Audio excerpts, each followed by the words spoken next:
Mga igsuon, ko diha ni Kristo, dakong fiesta ang atong gisaulog karon.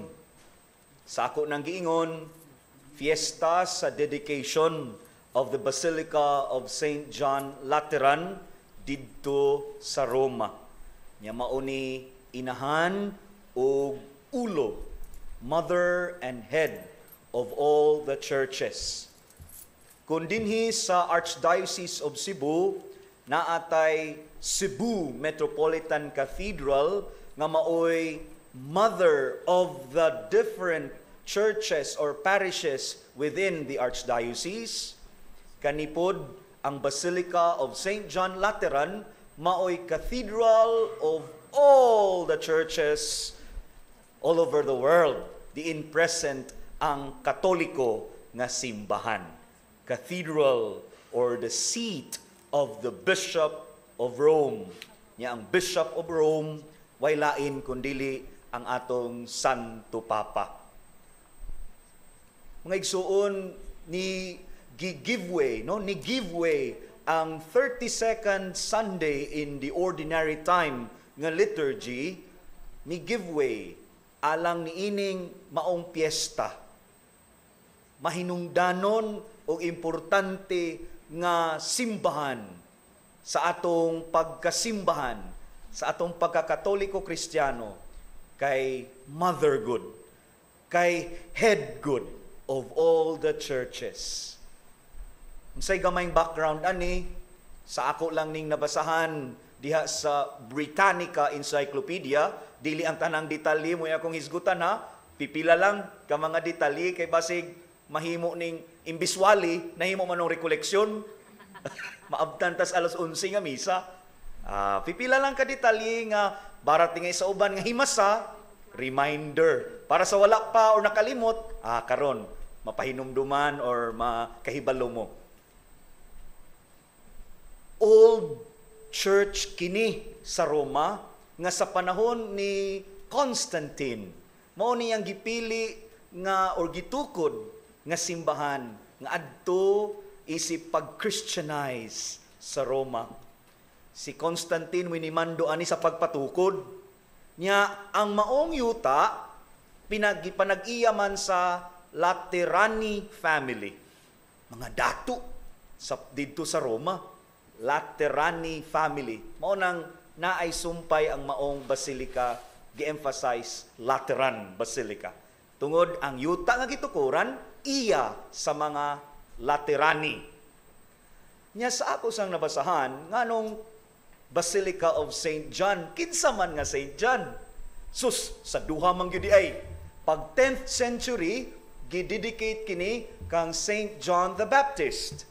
Mao tingali ni debusyon sa Laterani family. Apan pagka 12th century gi-rededicate kini ngadto na kang St. John the Evangelist, ang author sa atong gibasa nga ebanghelyo karon. Duha ka mga Juan ang kana nga basilika. Sama sad bitaw kung nanguryoso sad mo sa cathedral nato sa Sugbo, niagi sa dedication and rededication. Ang giuna ana sa akong nahibaw-an og nabasahan, gi-dedicate na to the guardian angels. Nya sa dagan sa panahon, gi-dedicate na usab na kang San Vidal or Saint Vitalis. Daghan ng mga santos nga gipahinungdan alang niya ng maong simbahan. End of the historical background. Anong naani siya karon?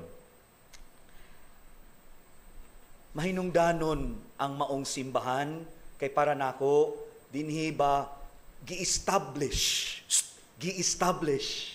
buot huptan ug pahinumduman ang matag usa nga dunay koneksyon ngadto sa Roma. Mga simbahan, mga struktura nga buot mo pahinumdum sa atong kalambigitan, sa atong pagkasimbahan, hinaut ang atong kalig-on nanukad sa atong laom nga koneksyon sa usag-usa. dili ta managlain si Roma sa ato diring kahimtang sa sitio Kabangtan, Luz, Cebu City. Bisan ni unan nila ning atong kapilya, duna kita'y koneksyon sa simbahan sa Roma. Ug kita isip simbahan, isip sakop sa Katoliko nga simbahan, angay lang nga magpiesta pasidungog niining historical nga simbahan. Sakop bitong pagsibasa sa mga pagbasa nga intended for today's feast.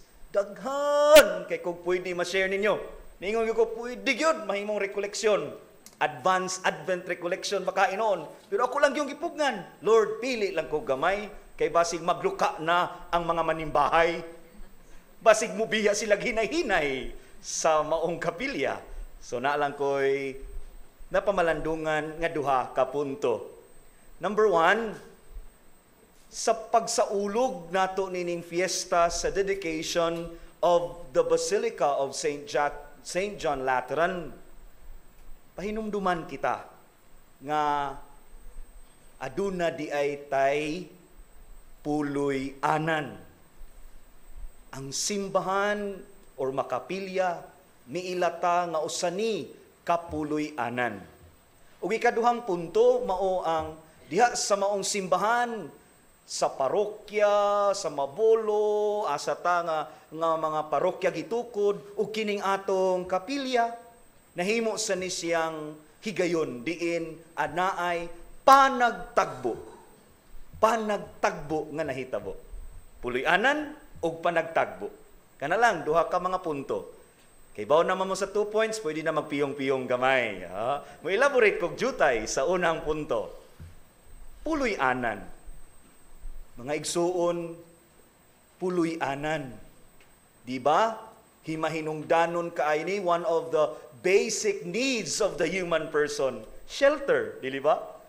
Nya ang maong puloy-anan, mausad baya ni laraw ni Hari David nga ang Dios di lang diha sa arka na itong naghimo gid siya templo, puloy-anan sa Dios.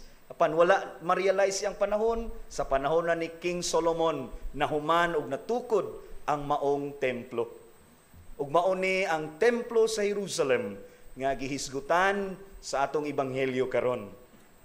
Puloy-anan diin ang Dios nagpuyo.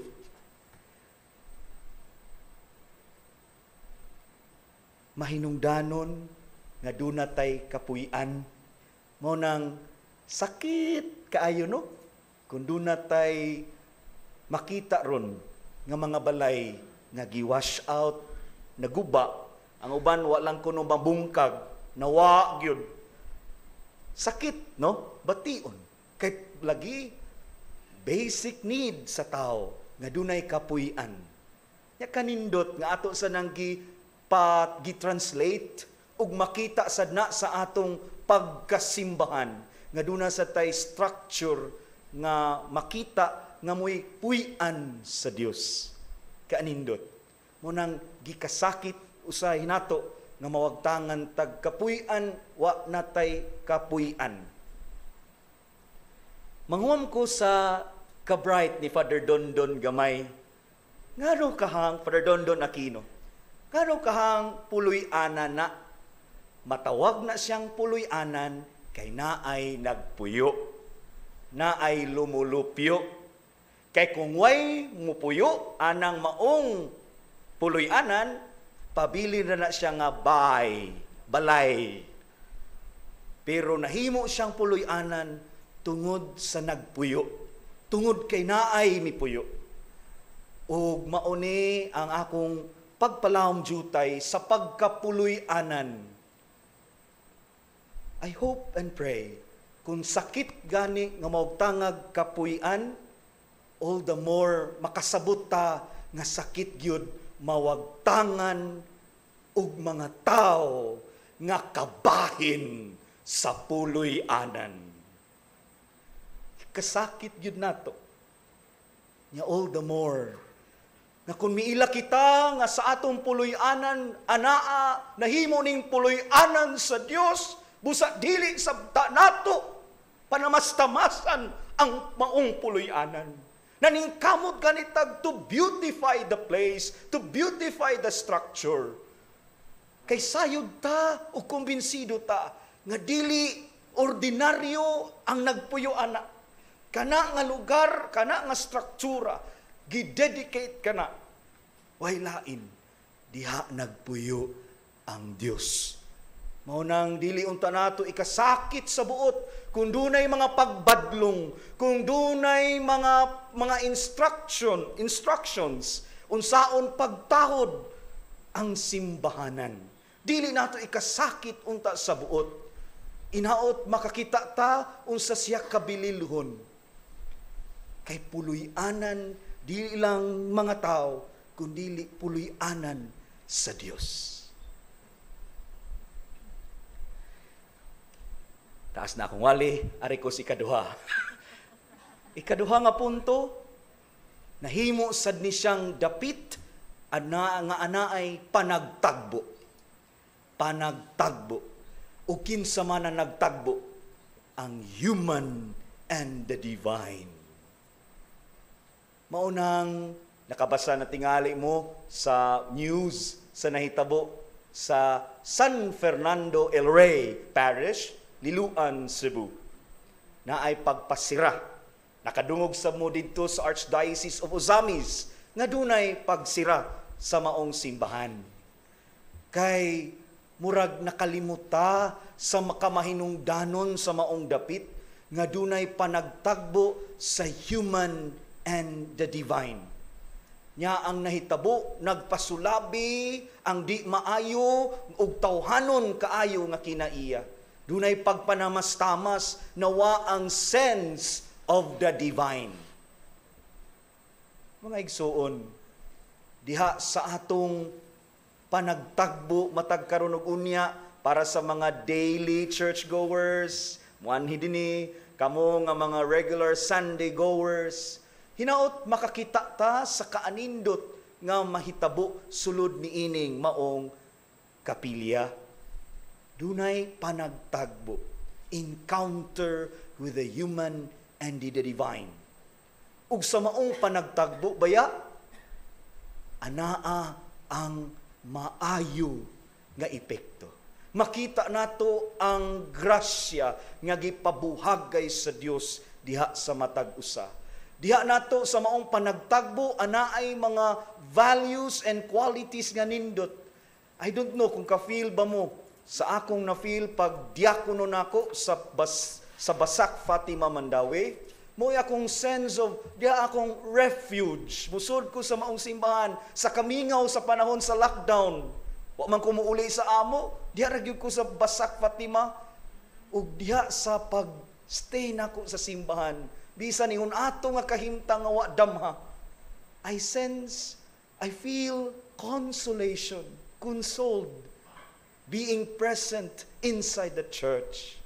Abli man ang maong simbahan, kakita kadiyag mga tao nga sud gawas, halad mga pagampo, ang uban mutyabaw, na ang paghilak.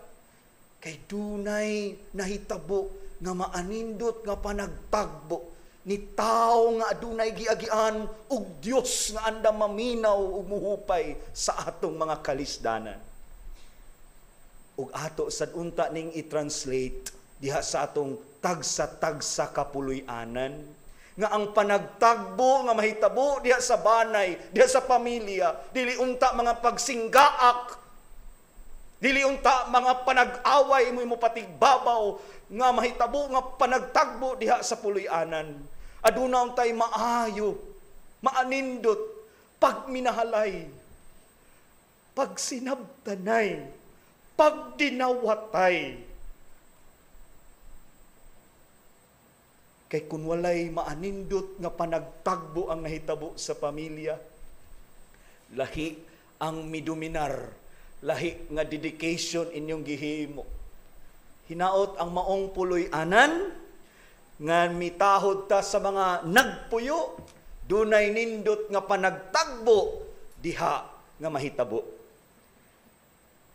Ug ang panagtagbo mga igsuon, sama sa atong nasinati sulod sa simbahan sulod sa kapilya atong mabawn sa ato. The human and the divine encounter is a gift, a beautiful encounter. Ug matag karon og unya sa atong tagsa-tagsa kapuloy-anan, doon na untay nindot nga panagtagbo didto. Maghiuli, magsinabtanay, maghinigugmaay, adunay pagpaminaway, kung naunsa nata, hinaot paunta.